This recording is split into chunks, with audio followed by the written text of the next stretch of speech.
The Fantasy Skirmisher. Hey everybody, welcome back to the Fantasy Skirmisher. This is Nevin. One of the things I want to do on this channel is highlight fantasy games from yesteryear. Games that are nostalgic for some and museum pieces for others. These games will be kept in my Retro Review Series playlist. Today we will be looking at Talisman, that's now in its 4th edition, with a newly announced 5th edition coming very soon. So just a little bit of background and history. Back in the early 1980s, Robert Harris, a postgraduate student at St. Andrews, got into Dungeons and Dragons with his future wife and friends. On his website, Robert says that he, quote, had it in mind to come up with a way we could have all the excitement of a role-playing adventure without all of the hard work of creating characters and drawing maps. So he based his game on an earlier design of his called Retocracy, where the objective was to move your teacher around a board with the goal of becoming the school's rector or principal. Robert then created a prototype of his new fantasy game, hand drawing everything. Robert's game, which he named Necromancer, was a great hit with his friends, and as a result, his game was thoroughly play tested. Because it was such a hit with his friends, he looked into having it published. Robert was flipping through a magazine and he came across an advertisement for Games Workshop, and he decided to reach out to them. He received a response pretty quickly and met with Ian Livingston and Steve Jackson. Robert made a deal that gave him a royalty for each copy sold, and the Games Workshop execs agreed to it. However, they wanted to change the name to Talisman. After the release of the 3rd edition, Games Workshop bought out Robert's remaining interest. This is the 2nd edition of the game. Published in 1985, it's identical to the 1st edition, which was released in 1983, with only cosmetic changes made to the game. The 2nd edition's map has interlocking pieces instead of a folded board and has color cards, whereas the 1st edition cards were in black and white. Also, the 1st edition's box cover was illustrated by Gary Chalk, where the 2nd edition features a painting by Chris Kilios. Now, looking at these two side by side, I cannot tell which one I like better. I mean, just look at the dragon of Gary Chalk's 1st edition box cover. The dragon looks like he has intelligence, that he can talk, kind of like Smaug did in The Hobbit.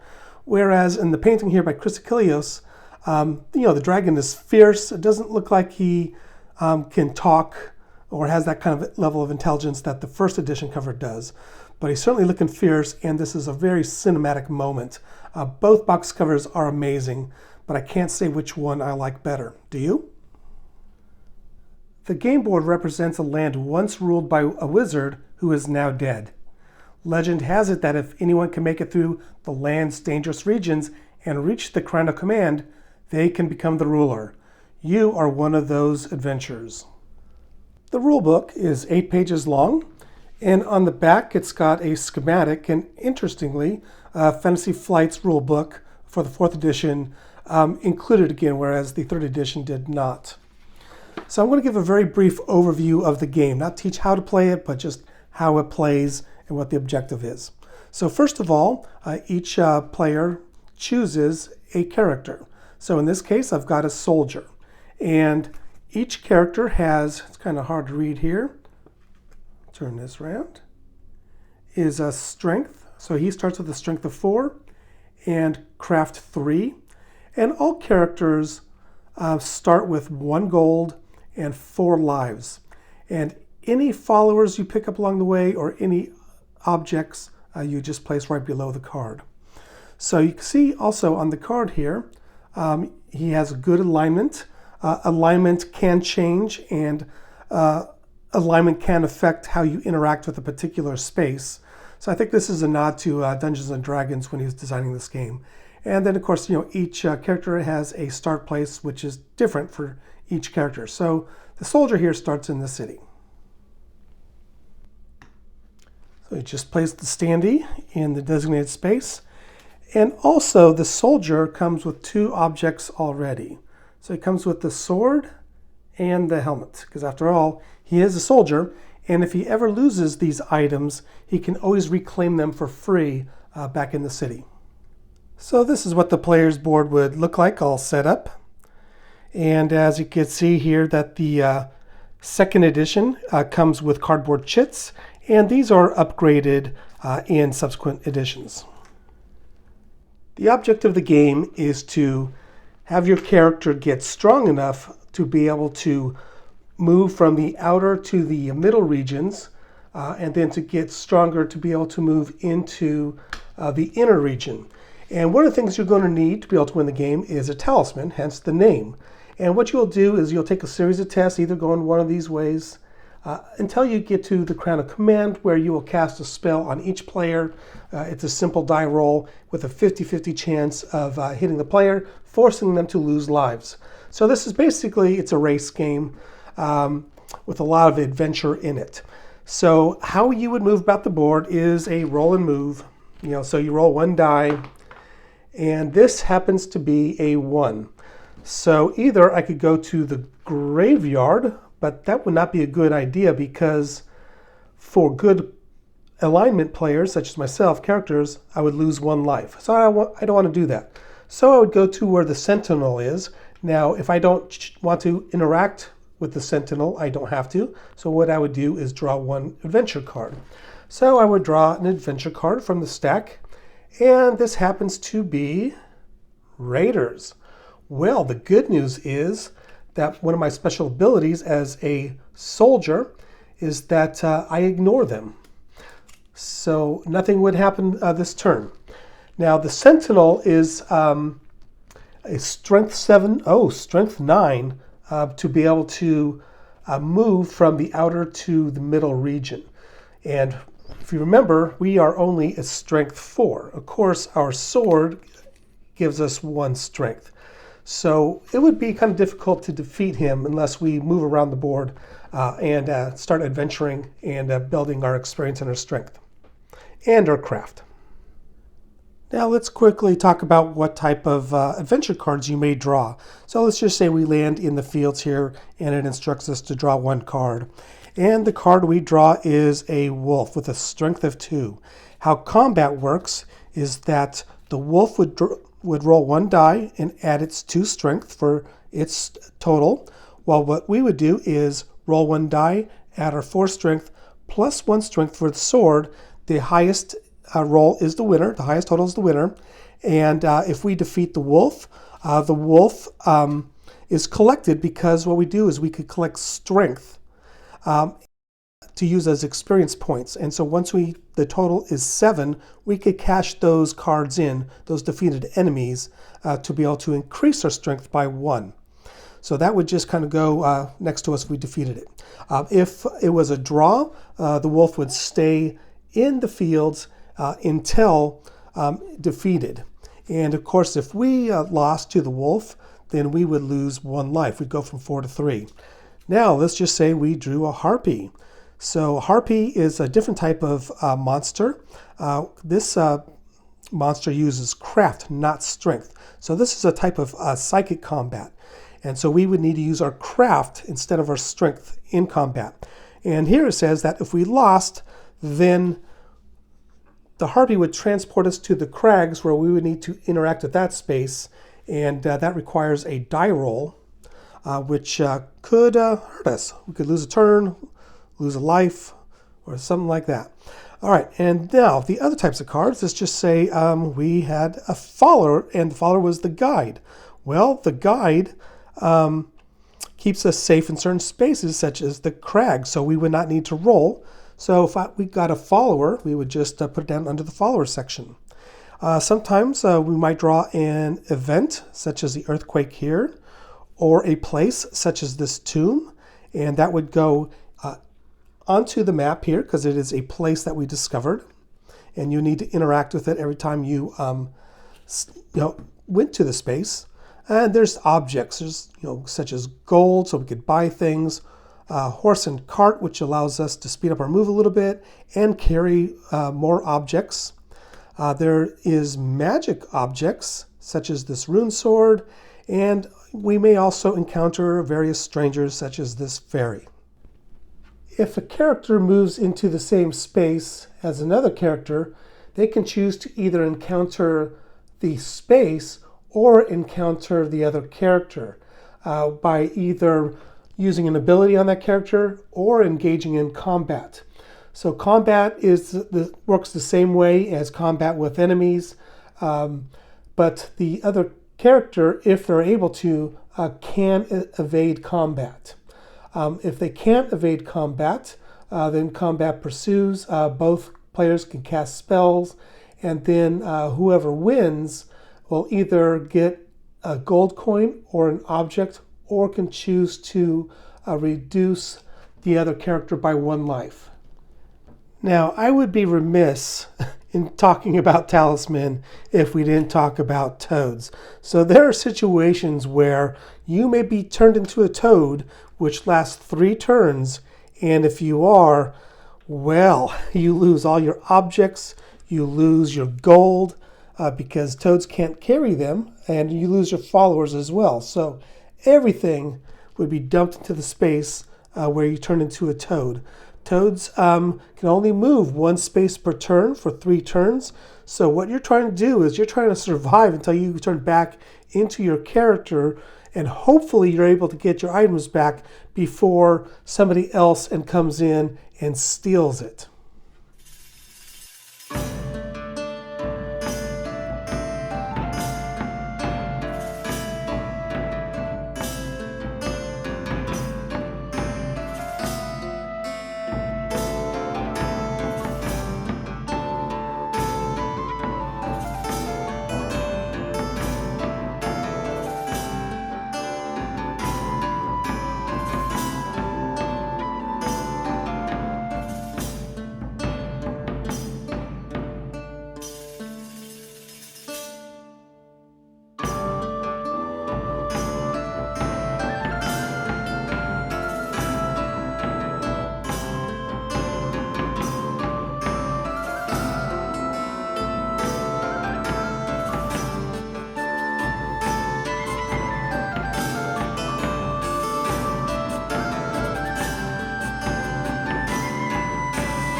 I borrowed the second edition from my friend so I could make this video. And when I opened the box, to my surprise, was one of the first Talisman expansions, the Adventure. Now, Robert Harris submitted the Talisman expansion set, which was released in 1986. This was followed by Talisman the Adventure, which was a Games Workshop in-house effort.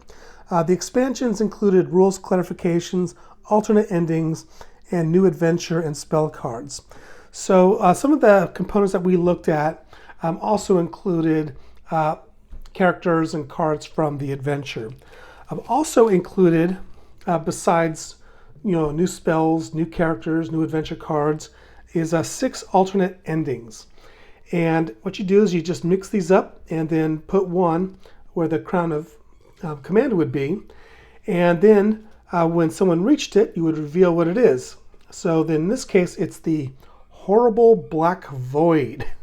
And you would just reference the rules and read it, see what happens.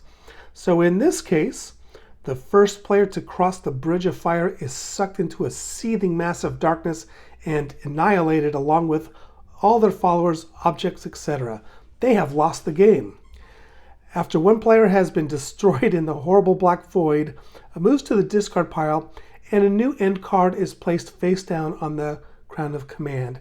So just adds even more randomness and fun to it. And of course, you have a 1 in 6 chance of being sucked into the Horrible Black Void. Some of the alternate endings include Pandora's Box, a Demon Lord, the Crown of Command, which is obviously the base game, Belt of Hercules, and Dragon King. Now, besides the rules and the clarifications, which is just a single sheet here, it also comes with 6 character sheets. So you could put your character card here and then have spaces to collect all your items, your objects, your followers, and they are laminated. And also, it included a nice poster, beautiful poster, and a couple of items of interest. One is a mailing list card where you could fill out a postcard. And there's an ad for Talisman miniatures. Look at the price for each one. I miss those days. Talisman Dungeon, released in 1987, also designed by Robert Harris, added a new map, characters, doors, and dungeon cards.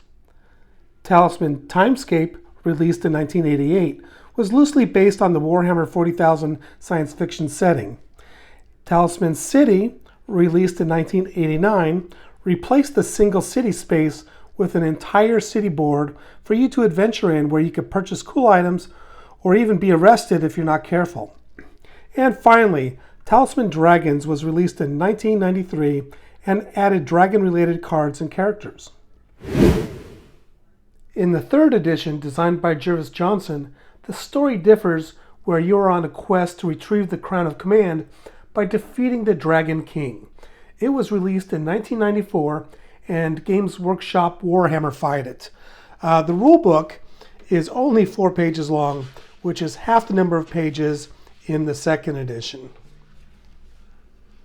Character standees were replaced by miniatures, and cardboard chits were replaced by cones that are stackable and easy to count, as well as plastic coins.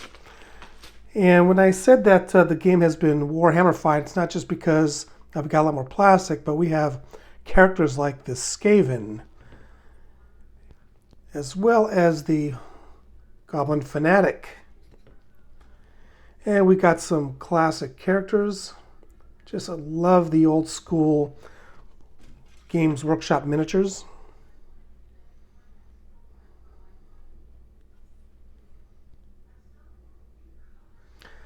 I am not sure why I haven't painted these yet, because they would work well in other games, such as Sellswords and Spellslingers, Frostgrave, Rangers of Shadowdeep, and other skirmish games.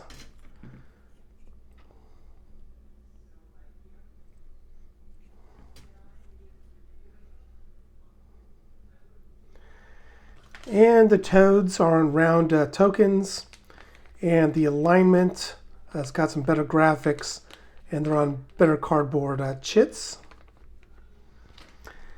And the player boards are larger, and you can see instead of an illustration, it's got photographs of the miniatures all painted up.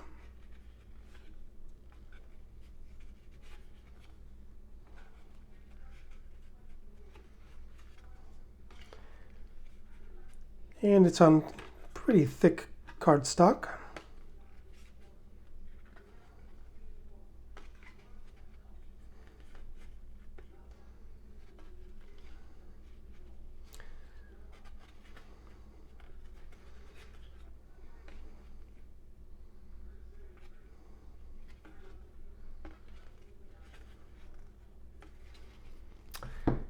And to go along with the plastic miniatures, we have a how to paint your models.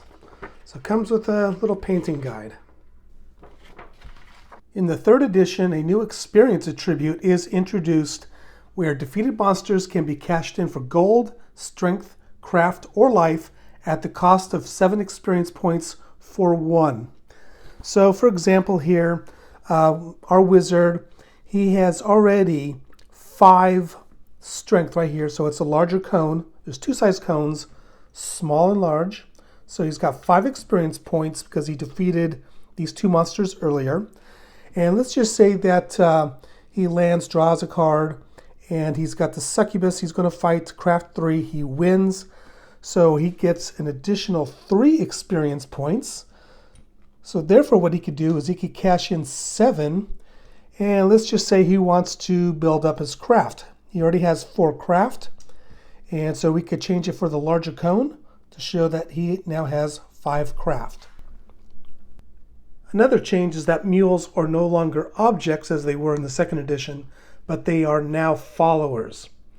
Therefore, if you win a character-to-character battle, you can no longer take the mule as it's no longer an object. Also, the middle region is easier to get into because it requires paying a toll of 1 gold coin instead of fighting the sentinel. Another big change is that the inner region has become the Wizard's Tower. And when you enter the tower, you go through a series of tests and traps using tower cards. The first test is the Portal of Power, and what you need to defeat that is, of course, a talisman. And then after that, you go through a magical trap, a pit trap. Then you battle the Dragon King, which has a strength and craft of 12. And if you kill the Dragon King, you will obtain his crown of command, and you win the game. Huzzah! And because of these changes, which is easier to get into the middle region, and of course easier to get through here, you just go through a series of 5 cards. The game plays a lot more quickly than the second edition or the fourth edition for that matter. Now let's talk about the art. As much as I love Gary Chalk's illustrations, just check out this box cover by Jeff Taylor.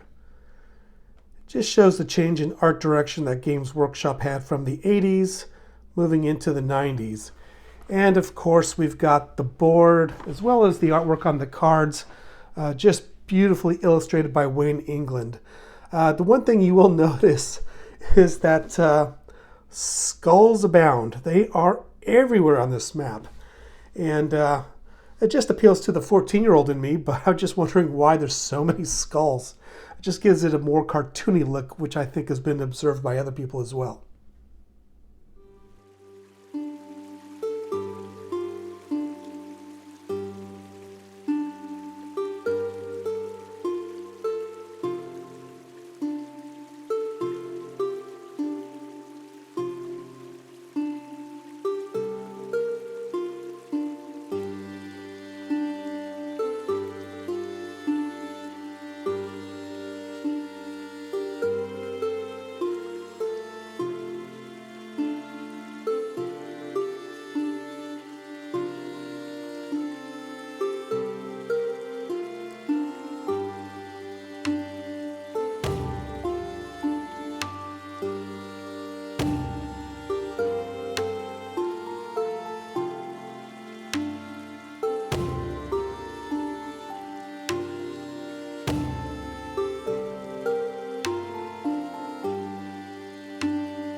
3 expansions were released for the 3rd edition, and some extra characters were included in White Dwarf magazine. City of Adventure was released in 1994, which added 2 boards, the City board and a Forest Realm. Dungeon of Doom was released later in 1994 and added 2 additional game boards, a Dungeon Realm and a Mountain Realm. At the end of the Mountain Realm and Dungeon Realms, there were valuable treasures.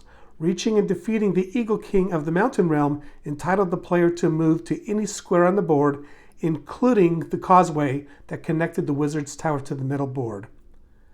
Dragon's Tower, released in 1995, added a playing board, a card tower surmounted by a dragon model, extra rolls, a realm die, and 4 additional characters. Put all together, the 3rd edition with expansions is glorious to behold. The 4th edition was published in 2007 by Black Industries. This was my first introduction to the game. In 2008, Black Industries announced they would no longer be producing board games, and Fantasy Flight Games would take over under license from Games Workshop. And take over they did. In 2008, Fantasy Flight released a revised 4th edition. The revised version cleaned up typos, added a fate mechanic, and added plastic figures instead of standees. I bought the revised edition and gave away my copy of the Black Industries one. Fantasy Flight Games produced Talisman from 2008 to 2017 and supported the game with a whopping 14 expansions. Fantasy Flight lost their license in 2017, and beginning in 2019, Pegasus Spiel took over production of Talisman and the expansions. The cover art is done by Ralph Horsley, and so is the map. The map has a completely different look than the previous editions in that it has more of a top-down approach as far as a top-down view, and it's much larger than the previous 2 editions. So let's take a look here. So we've got lots of cards. One thing you'll notice is it's got trays for everything, and I do have lots of expansions in here, so you get lots of characters, but a lot of these are expansion characters. And of course we've got the plastic figures to go with them as well. We've got the fate markers, which we'll take a look at, and we've got the gold coins and of course the cones, just like the 3rd edition. And we've got some really cool custom dice here with a talisman on one side.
There are 15 expansions for the revised 4th edition.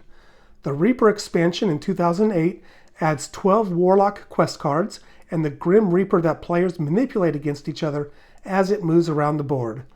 The Dungeon expansion in 2009 is a big boxed theme expansion with its own L-shaped board and adventure deck. The Frostmarch expansion 2009 is a straightforward winter-themed expansion, including a final climatic battle with the Ice Queen. The Highland expansion in 2010 is a big box expansion with a mountain theme with its own L-shaped board and adventure deck. The Sacred Pool expansion in 2010 has stable cards to bring you helpful equestrian followers and quest reward cards that give new incentives to complete the Warlock quests. Also, the Sacred Pool presents new reasons to watch your character's alignment. The Dragon expansion 2011 includes a dual-sided inner region. New rules pace the increase of the draconic threat, and the hero's quests become more dangerous as the dragons grow stronger. Now, the race is on to save the land from the Dragon King's tyrannical rule. The Blood Moon expansion in 2012 adds gothic horror to the game, including a bloodthirsty werewolf that prowls the land, and time alternates between day and night. Go on a shopping spree in the City expansion, which came out in 2013. Secure a horse from the stables, pick up pets or potions, or head to the armory and the Magic Emporium. Accept bounties and avoid going to jail. The Netherrealm expansion in 2013 offers 3 new alternative endings for Talisman, along with new Nether cards. The Firelands expansion in 2014 introduces terrain cards and has a strong Arabian theme. In the Woodland expansion in 2014, you can walk your own path through the Woodland cornerboard, encountering strange new creatures, events, and dangers. Also, expanded rules for fate tokens allow you to either help yourself or interfere with others. The Deep Realms expansion in 2015 allows you to travel between the dungeon and the city regions by venturing into the dark, dank, and haunted passages that connect them. You can cross through the 2 corpse-filled and rat-infested Deep Realms by means of a perilous bridge, or venture even deeper into an ancient system of tunnels inhabited by rats, feral pets, and much worse monsters. The Harbinger expansion in 2015 features 4 unique decks of Omen cards. In one, the constellations align, threatening the extinction of magic. In another, the dead rise from their graves. In another, the time of judgment arrives, bringing it war, famine, death, plagues, and other forms of destruction. In the 4th deck, the world shatters into many pieces and the terrain transforms unpredictably. New terrain cards enter the game and alter the landscape. The Cataclysm expansion in 2016 has a new main board to replace the one found in the base game. It opens up a reinvented post-apocalyptic realm. I like the feeling of renewal that it created when I played it. The Lost Realms in 2018 combines 2 small expansions, the Netherrealm and the Deep Realms, into one set. So yeah, this is the 15th expansion. Now, I have a small 3x3 table, and in addition to, of course, the cardboard that we all love, there is a digital version of the 4th edition, and it's really an amazing adaptation. And that's how I've been playing it lately, just because of lack of space. Now, this hot mess of expansions you see here, I've consolidated quite a few of them into one box. I just don't have the space to store every single one, especially when the first big box expansions were full-size boxes. I do like that they shrunk it down to the silver line size boxes later on. So just want to share just some of the boards with you here. And as you can see, just the artwork here is just absolutely beautiful. This is for the Woodland. And they all wrap around the map quite nicely. And then we have the city board.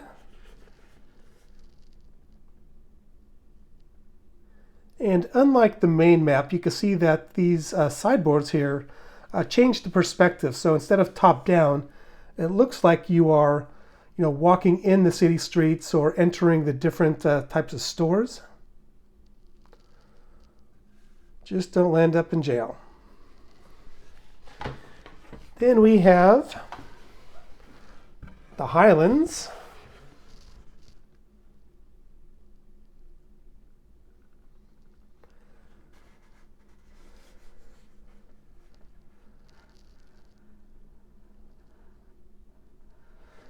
And then the other big board we have is the Dungeon.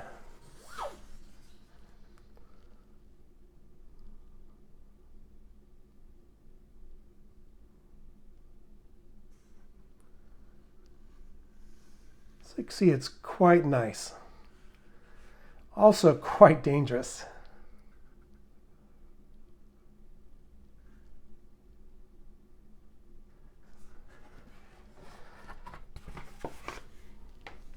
And as you can see, I could fit quite a few expansions into just one of these boxes.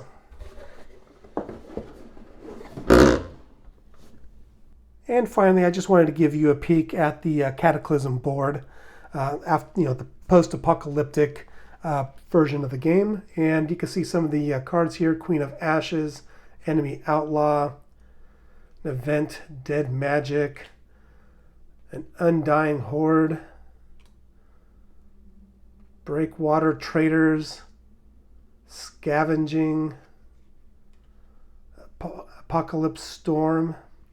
So you can see that it's got some really cool apocalyptic themed cards here.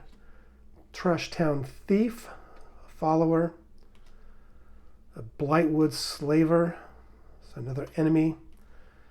Trash Town, a place. So as you start exploring, places start getting built up. And also you have the Dark Knight. He escaped and he's kind of wandering and attacking you. But let's go down and just take a real quick closer look at the map.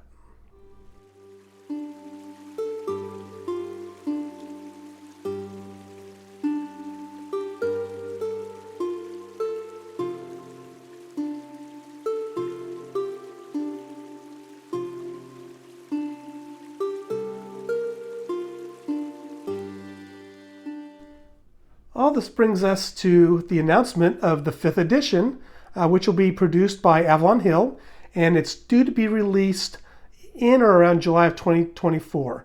There's not a lot of information right now, but what we do know is that it will feature, quote, stunning, unquote, new artwork, redesigned figures, and more streamlined gameplay. I'm curious to learn what Avalon Hill means by streamlined. Also, the end game is now to defeat an Elder Dragon to win the game. Before my final thoughts on Talisman, I do feel the need to mention what I call the monopolification of this fine game. There are several rethemed games on the market, such as Warhammer 40k, Batman, Harry Potter, Disney's Kingdom Hearts, and while these are all great IPs, I feel that they somehow cheapen the game. I don't know, perhaps that's just me.